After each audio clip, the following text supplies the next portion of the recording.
Pembabatan hutan dilakukan secara masif untuk tambang, PLTA, dan perkebunan telah memicu turunnya material kayu dan erosi dalam jumlah besar. Terbukti dari banjir akhir November lalu, kerugian mencapai puluhan triliun rupiah. Direktur Eksekutif Celios Bima Yudhistira Adhinegara menyebut bencana itu menekan produk domestik bruto nasional sebesar 0,29% atau setara 68,67 triliun rupiah. Lumpuhnya akses transportasi di satu wilayah langsung memukul pergerakan barang konsumsi dan pasokan industri. Kondisi tersebut membuat tekanan ekonomi menyebar ke banyak daerah. Dana bagi hasil perkebunan sawit Aceh hanya 12 miliar rupiah, sementara dana bagi hasil mineral dan batu bara hanya 56,3 miliar rupiah.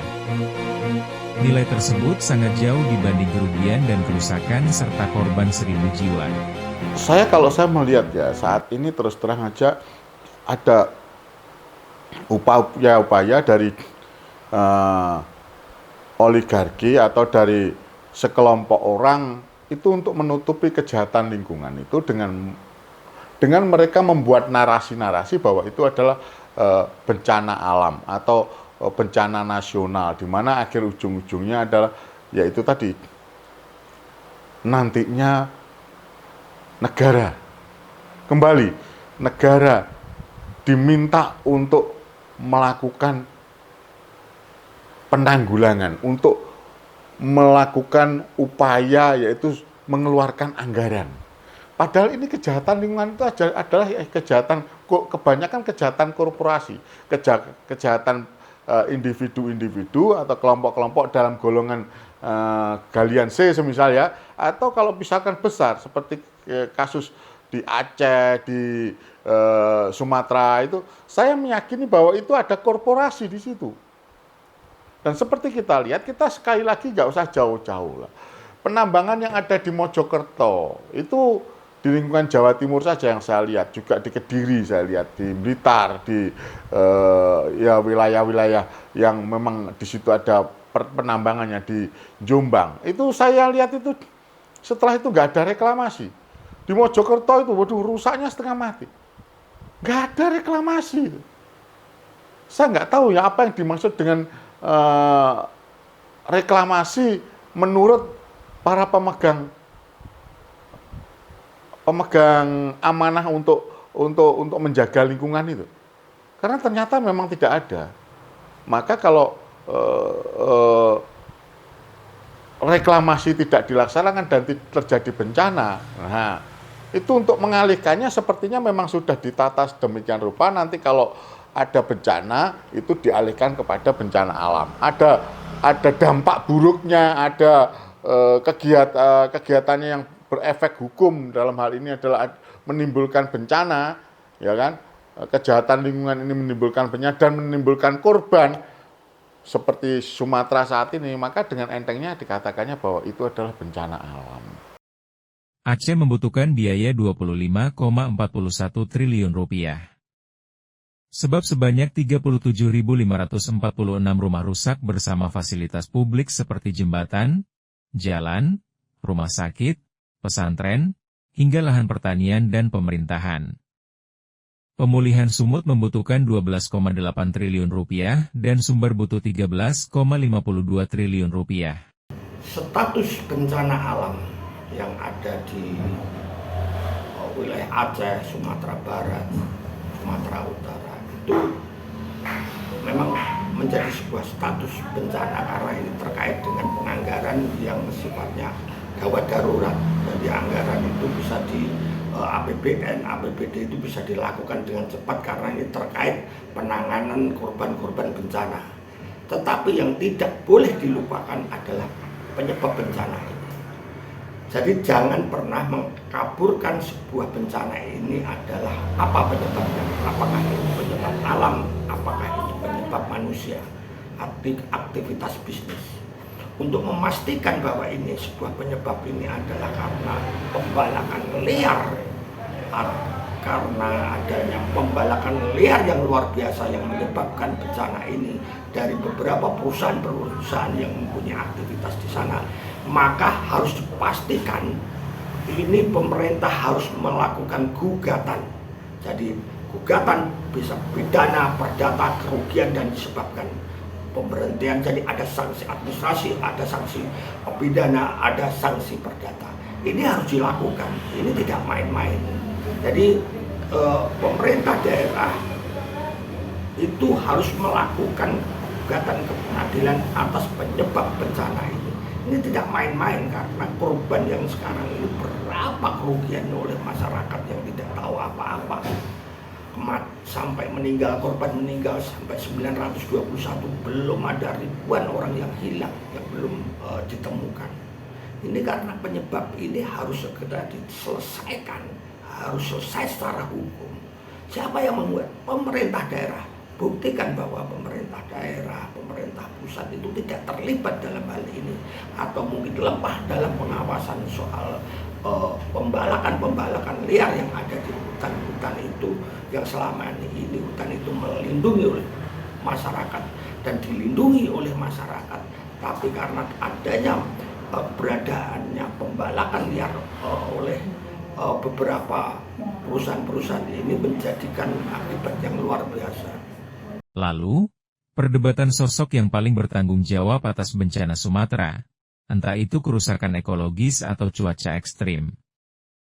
Dalam konteks sekarang, pihak bertanggung jawab terhadap bencana Sumatera, baik pemerintah maupun industri. Sebab kejadian ini akumulasi aktivitas manusia yang tidak berwawasan lingkungan. Yang jelas, kalau kita tanya ya, kalau ditanya, siapa yang harus bertanggung jawab terhadap bencana-bencana timbul di Indonesia saat ini? Seperti korupsi. Korupsi itu kalau aparat segera melakukan pencegahan dan segera melakukan penindakan kalau terjadi kejahatan, maka kejahatan korupsi ya itu tidak akan dengan mudah berhenti, dan insya Allah tidak akan mengakar dan murad dan tidak akan menjadi budaya. Begitu juga berhubungan dengan alam ini. Maka yang paling bertanggung jawab saat ini yang harus dilakukan penindakan ada aparatnya. Aparatnya setelah itu dalam hal ini adalah aparat kepolisiannya. Aparat kepolisiannya harus disanksi. Kalau sampai ada kegiatan kejahatan lingkungan, tapi sampai mereka tidak tahu saja, itu aparat harus disanksi supaya ada penegakan hukum. Kalau kita bicara masalah real saya di lapangan ya, saya melihatnya sekali lagi seperti yang saya sampaikan tadi, bahwa ini adalah tanggung jawabnya aparat kepolisian. Apakah aparat kepolisian setempat, dalam hal ini Kapolsek, Kapolres, itu harus segera dilakukan penindakan terhadap mereka ya. Bahkan Kapoldanya juga harus dilakukan penindakan. Yang kedua ya tentu saja nanti dalam segi administrasinya dan sebagainya itu adalah aparat-aparat yang berhubungan dengan lingkungan tersebut, apakah itu pemerintah daerah maupun pemerintah provinsi, dalam hal ini bupati, wali kota atau gubernur, itu harus dilakukan penindakan. Dan yang ketiga tentu saja pelaku kejahatannya, walaupun sesungguhnya nanti akan ditarik dulu yaitu pelaku kejahatannya lingkungan, yaitu korporasi, individu atau korporasinya. Namun dalam posisi saat ini saya berbicara tentang Sumatera, maka mulai dari pelaku kejahatan lingkungan, kemudian aparat yang ada di setempat di situ, yaitu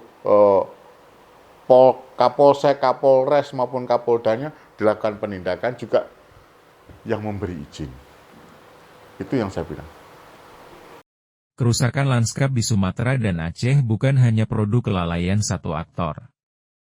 Kerusakan terjadi akibat gabungan ekspansi industri, lemahnya pengawasan pemerintah, sampai perilaku masyarakat yang ikut mendorong degradasi. Aktivis di Indonesia, itu bukan hanya aktivis lingkungan saja, itu terbenturnya itu sesungguhnya bukan pada hukum, tapi kepada para aparat penegakan hukum. Aparat penegak hukum kita ini, korupsi kita ini begitu sudah membudaya, mengakar, mengurat, Sehingga ketika aktivis salah satunya aktivis lingkungan yang berusaha untuk menyelamatkan lingkungan dan mereka berpandangan bahwa lingkungan itu merupakan bagian dari kehidupan selanjutnya dan berkelanjutan untuk anak generasi berikutnya, yaitu itu mereka dalam pergerakannya ketika menemukan adanya dugaan tindak pidana di dalam kejahatan lingkungan itu selalu terbentur bukan pada undang-undangnya, tapi pada aparat penegak hukumnya.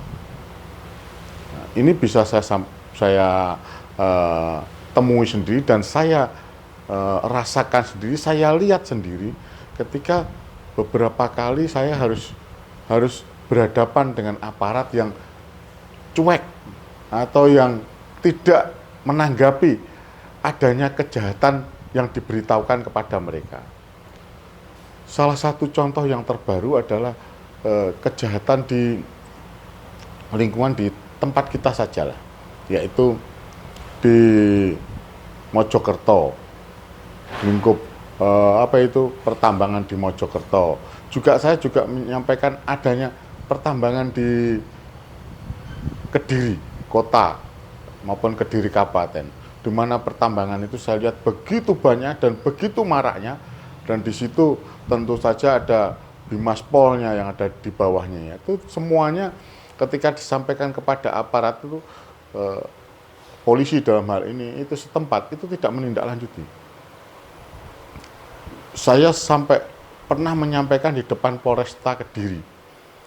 Saya videokan, saya lihatkan, dan itu kegiatan itu tidak lebih dari 2 kilo dari Polsek Banyakan yang berada di wilayah hukum Kota Kediri, dan sudah saya sampaikan di depan Polresta Kediri. Videonya juga cukup banyak, di mana nyata itu Polres itu tidak menindaklanjuti, padahal itu jelas penambangan itu membuat kebanjiran sekitar daerah lingkungan banyakan itu. Ketika aktivis-aktivis Kediri, Kota Kediri, Kabupaten Kediri itu turun untuk menyampaikan kejahatan itu, tidak direspon sama sekali. Namun perdebatan tentang siapa yang salah dikhawatirkan membuat upaya pemulihan menjadi lambat. Padahal hal paling mendesak saat ini adalah tindakan korektif yang nyata dari semua pihak sehingga tidak terulang bencana Sumatera, termasuk untuk daerah lain.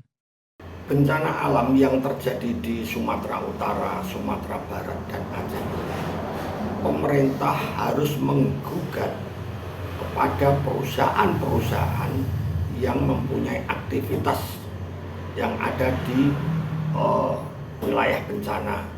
Ada sebuah perusahaan perkebunan kelapa sawit, pertambangan, PLTA, ada perusahaan tanaman untuk tanaman industri. Ini pemerintah ataupun pemerintah daerah itu harus melakukan menggugat, karena bencana yang terjadi di wilayah itu adalah faktor-faktor yang disebabkan oleh aktivitas manusia dari perusahaan-perusahaan itu, dan ini luar biasa. Langkah pembenahan kolektif menjadi sangat penting. Sebab jika diabaikan, Sumatera akan semakin rentan menghadapi bencana ekologis yang berulang, mulai dari banjir hingga longsor berskala besar. Bahkan, bencana Sumatera juga dapat terjadi di daerah lain sehingga seluruh pihak harus lebih peduli dan memperketat perlindungan terhadap lingkungan hutan.